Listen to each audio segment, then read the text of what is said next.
여러분의 교회가 부흥하길 원하십니까? 정말로 여러분의 교회가 부흥하길 원하세요? 자, 그러면 여러분에게 한번 물어보겠습니다. 여러분에게는 제자가 있습니까? 말씀으로 양육하는 믿음의 후배가 있으신가요?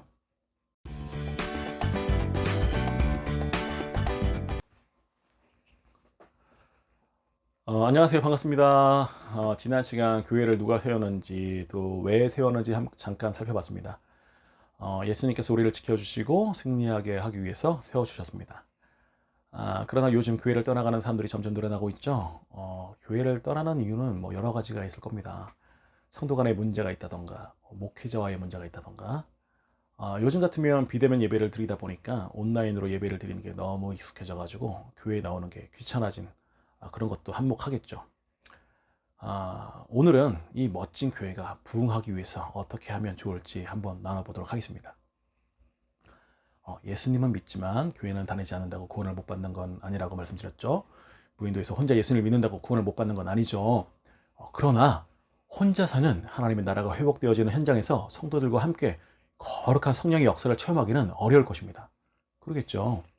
예수님은 12명의 제자들과 함께 교회의 성공 사례를 보여주셨는데요. 말씀을 가르치셨고 제자들의 발을 씻기시며 섬기시는 모습으로 교회의 롤 모델을 보여주셨습니다. 그리고 가룟 유다를 제외한 제자들도 똑같이 제자 양육을 하면서 그 성공 사례를 따라갔습니다. 바울에게 디모데가 있었던 것처럼 교회는 그렇게 지금까지 예수님의 제자가 그의 제자들을 양육하고 또 그 제자가 헌신의 모습으로 그의 제자들을 양육하면서 계속해서 연결되어서 오늘날까지 오게 된 것이죠. 우리 교회는 주님께서 가르쳐 주신 이 방법을 따라야 합니다. 마틴 로이드 존스 목사님의 부흥이라는 책이 있습니다. 그 책을 보면 부흥의 방법에 대해서 이야기하고 있는데요. 그 이삭이 광야에서 우물을 파는 장면에 대해서 언급하고 있습니다. 창세기 26장 18절, 그 아버지 아브라함 때에 팠던 우물들을 다시 팠으니 이는 아브라함이 죽은 후에 블레셋 사람이 그 우물들을 메었습니다. 이삭이 그 우물들의 이름을 그의 아버지가 부르던 이름으로 불렀더라. 아멘. 광야에서 성공적으로 우물을 파는 방법이 뭔지 아세요? 바로 그 우물이 있던 자리를 다시 파는 것입니다.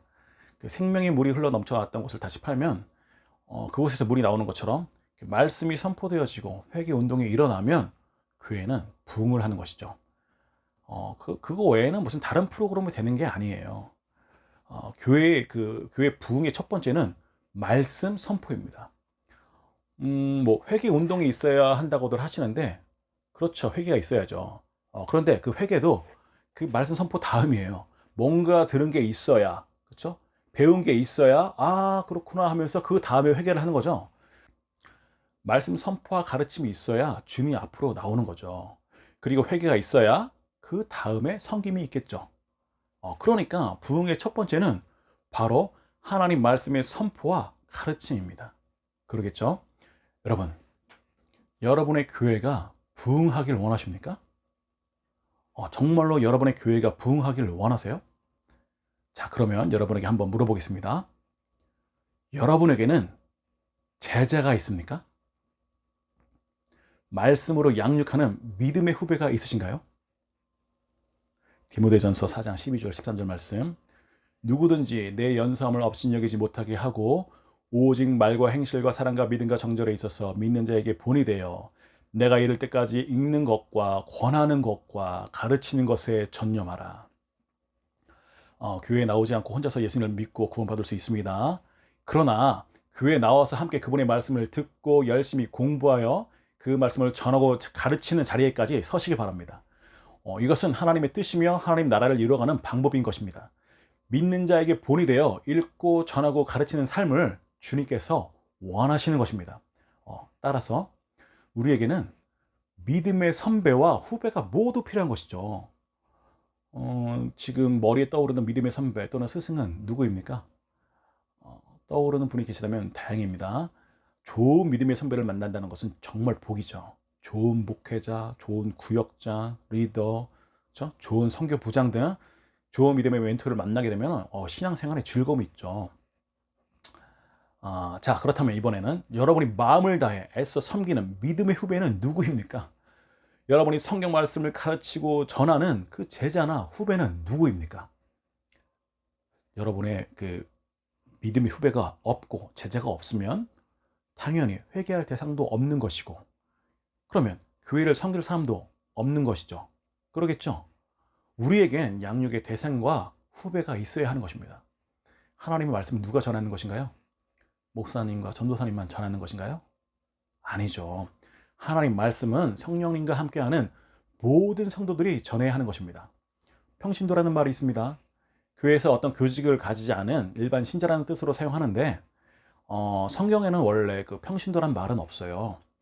이 용어는 이제 주 2세기경에 이제 클레멘스라는 분이 고린도에 보내놨던 편지에서 장로, 집사를 제외한 그 직분을 가지지 않은 성도를 부르기 위해서 사용한 거예요. 그런데 이게 잘못 사용하기 이제 시작해가지고 교회 내에 어떤 무슨 신앙 계급이 있는 것처럼 그렇게 여겨지는 일이 벌어진 겁니다. 그리고 시간이 이제 흘러가지고 어느 순간 목회자 외에는 모두 평신도라고 부르게 되었는데요. 이로 인해서 교회에 막대한 큰 손실을 가져오게 되었습니다. 그러니까 사도로, 사역자로 일할 수 있는 하나님의 백성들을 평신도라 칭하여서 하나님의 말씀을 배우기는 하나 전하면 안 되는 것처럼 만들어 놓았기 때문입니다. 대부분의 교회에 그런 분위기가 있죠.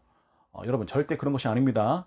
하나님의 말씀을 이제 들을 때는 은혜가 되지만 그 말씀을 전할 때는 하나님의 놀라운 능력으로 나타나게 되는 것입니다. 그러니 은혜를 받는 데 그치는 것이 아니라 생명의 말씀을 전하는 우리 모두가 되어야 할 것입니다. 아멘. 사실 그 말씀을 전할 때 그 말씀을 전하는 자가 더 큰 은혜를 받죠. 그러나 이제 많은 교회들이 평신도라는 말을 잘못 사용하고 있어가지고 성도들이 말씀의 은혜는 이제 받지만 말씀 선포로 인한 하나님의 능력은 체험하지 못하고 그렇게 살아가고 있는 것입니다. 그러니 당연히 교회를 떠나가는 것이죠. 요즘 교회를 다니지 않아도 충분히 말씀의 은혜를 받을 수 있거든요.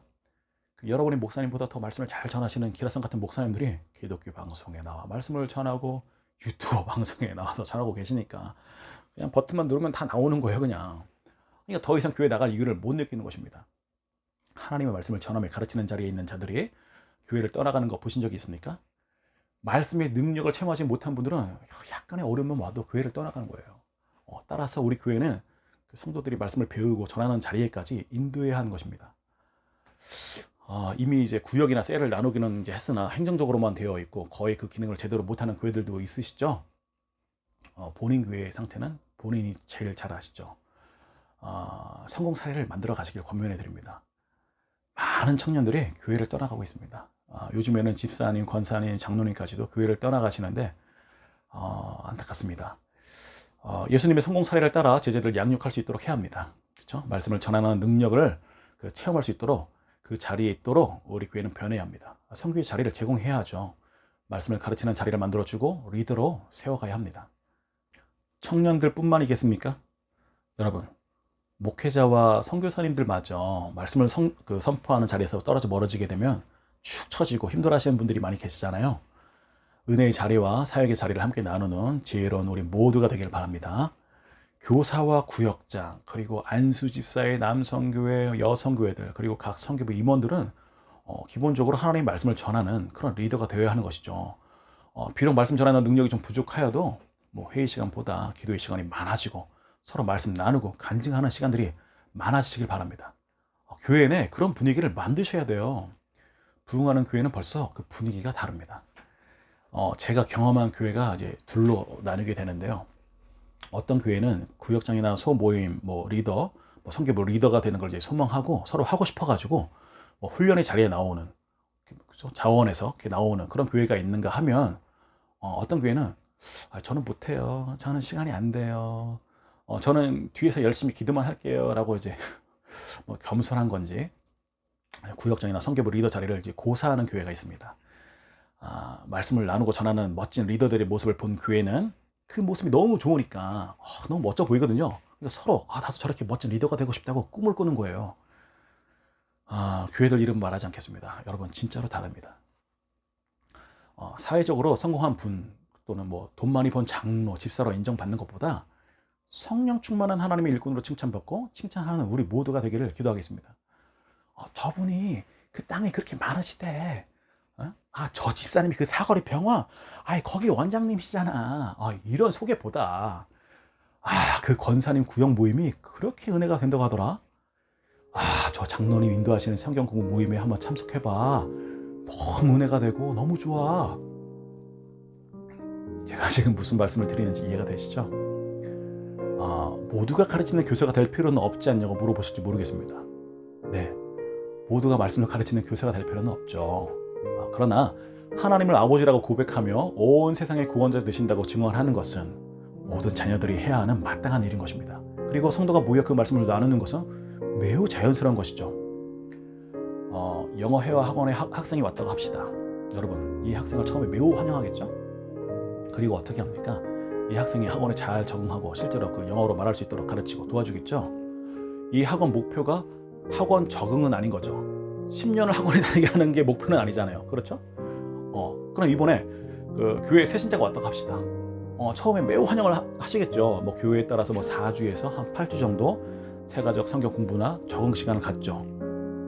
그리고 그 다음에 어떻게 하시나요? 교구로 배정되어 간 것 같긴 한데 그 다음을 잘 모르시겠죠. 적극적인 그런 성향의 새신자가 아니면 한두 번 나오다가 다시 교회에서 멀어지는 분들이 상당히 많습니다. 이분들의 목표를 어디까지 둬야 하는 것이죠? 10년간 그 어떤 새신자, 초신자의 자리에 있는 게 정상인가요? 아니죠. 리더의 자리까지, 말씀을 가르치는 그 자리까지 인도해야 하는 것이죠.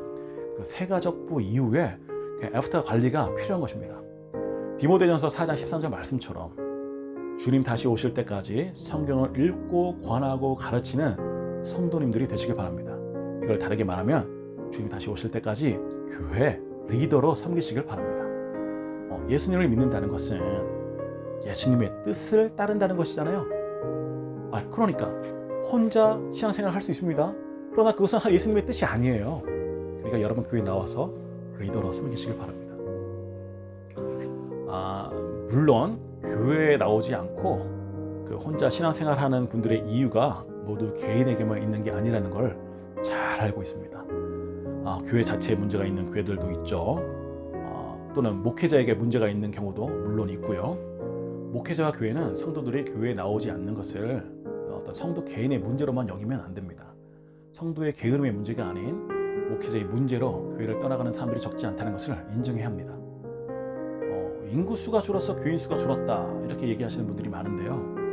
물론 그런 것도 있죠. 그러나 여러분, 교회에 그 새 가족은 계속 나오고 있고요. 기존 성도들이 모두 돌아가셔서 하늘나라로 가셨기 때문에 줄어든 게 아니라는 것도 여러분 이해하셔야 합니다. 시간이 많이 간 관계로 오늘 여기까지 하고요. 다음 시간에 좀 더 교회에 대해서 나누도록 하겠습니다. 힘내세요. 승리하세요. 샬롬.